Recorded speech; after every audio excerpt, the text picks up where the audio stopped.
കയ്യിൽ പണമില്ലാത്തതിനാൽ നിലമ്പൂരിൽ മത്സരിക്കാനില്ലെന്ന് പ്രഖ്യാപിച്ച് മുൻ എം.എൽ.എ. പി.വി. അൻവർ. സതീശൻ നയിക്കുന്ന യു.ഡി.എഫിലേക്കും താനില്ലെന്നും അൻവർ വാർത്താസമ്മേളനത്തിൽ വ്യക്തമാക്കി. യു.ഡി.എഫിൽ പ്രവേശനം നൽകിയില്ലെങ്കിൽ തന്റെ പാർട്ടി നിലമ്പൂർ മത്സരിക്കുമെന്നായിരുന്നു അൻവർ നേരത്തെ പറഞ്ഞിരുന്നത്. യു.ഡി.എഫ് പ്രവേശനം നൽകാത്തതിനാൽ പ്രതിപക്ഷ നേതാവ് വി.ഡി. സതീശനെതിരെ അൻവർ വീണ്ടും രൂക്ഷ വിമർശനങ്ങൾ ഉന്നയിച്ചു. അൻവർ ഇല്ലാതെ യു.ഡി.എഫ് ജയിക്കില്ലെന്നും സതീശന്റെ വാശിക്ക് യു.ഡി.എഫ് കനത്ത വില നൽകേണ്ടി വരുമെന്നും അദ്ദേഹം കൂട്ടിച്ചേർത്തു.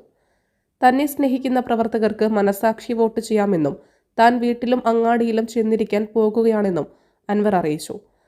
പിണറായിസത്തിനെതിരായ പോരാട്ടത്തിന് ഇറങ്ങിയ എന്നെ സഹായിക്കാൻ യു.ഡി.എഫ് നേതൃത്വത്തിലെ ചില വ്യക്തികൾ തയ്യാറായില്ല. മറ്റു ചില ഗൂഢശക്തികളുടെ താൽപര്യം സംരക്ഷിച്ച് അൻവറിനെ പരാജയപ്പെടുത്തുക എന്ന മുദ്രാവാക്യമുയർത്തി പോവുകയാണ്. ആരെയും കണ്ട് ഇറങ്ങി വന്നവനല്ല ഞാൻ. ഇറങ്ങി വന്നത് ദൈവത്തെയും ഈ നാട്ടിലെ ജനങ്ങളെയും കണ്ടിട്ടാണ്. അവരിലാണ് പ്രതീക്ഷ. ഭൂരിപക്ഷം കൊണ്ട് ഭയപ്പെടരുത്. നീതിക്ക് വേണ്ടി നിലകൊള്ളണമെന്നാണ് മതഗ്രന്ഥങ്ങളിലെല്ലാം പറയുന്നത്. ഭൂരിപക്ഷത്തെ കണ്ട് ഭയപ്പെട്ട് അധികാരത്തിന്റെ അപ്പകഷ്ണത്തിന് വേണ്ടി പിണറായിസത്തിനും സർക്കാരിനുമെതിരെ ഉയർത്തിയ മുദ്രാവാക്യത്തിൽ നിന്ന് പിൻവാങ്ങുന്നില്ല. ശത്രുവിന്റെ മിത്രമാണ് ഇപ്പുറത്തുമുള്ളത് എന്ന് ജനങ്ങൾക്ക് ബോധ്യം ആയിക്കൊള്ളും. അധിക പ്രസംഗിയായി തന്നെ തുടരും. യു.ഡി.എഫിന് അകത്ത് വന്നാലും അൻവർ ജനങ്ങൾക്ക് വേണ്ടി സംസാരിക്കും. ചില ആളുകൾക്ക് പല ഏർപ്പാടുമുണ്ടാകും. അവർക്ക് ഞാൻ തടസ്സമാകും. അതിനാൽ അവർക്ക് എന്നെ അവസാനിപ്പിക്കണം, അൻവർ പറഞ്ഞു. ഞാൻ യു.ഡി.എഫിനെ സമീപിച്ചതല്ല. അതിന്റെ ഉത്തരവാദിത്തപ്പെട്ട നേതാക്കൾ വരണമെന്ന് ആവശ്യപ്പെട്ടതാണ്. അതിന് മുൻകൈയെടുത്തത് കുഞ്ഞാലിക്കുട്ടിയാണ്. ഇന്നും അദ്ദേഹം അതിനായി പരിശ്രമിക്കുന്നു. പഠിച്ച പണി 18 നോക്കിയിട്ടും പാണക്കാട് തങ്ങൾ ശ്രമിച്ചിട്ടും സംഗതി നടക്കുന്നില്ല. അതിന് പല കാരണങ്ങളുണ്ട്. ദയവായി എനിക്ക് വേണ്ടി നിങ്ങൾ ഇനി കാല് പിടിക്കരുതെന്ന് പറഞ്ഞു.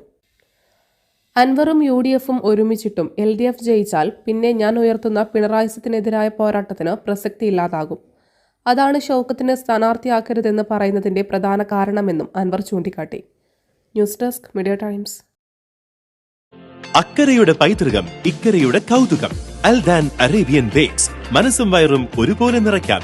രുചികരവും ആരോഗ്യപ്രദവുമായ അൽദാൻ ലബനീസ് കുബൂസ് ഇപ്പോൾ കേരളത്തിൽ എവിടെയും ലഭ്യമാണ്. ഷുഗർകാർക്കായി ഷുഗർ ഫ്രീ ബ്രൗൺ കുബൂസും ലഭ്യമാണ്. കൂടാതെ bread, wheat bread, burger bun, സമൂം, chapati, parotta, cream bun, coconut bun, rusk, ഷവർമയ്ക്കായി ഉപയോഗിക്കുന്ന ചെറിയ ലബനീസ് കുബൂസും ഇപ്പോൾ മാർക്കറ്റിൽ ലഭ്യമാണ്.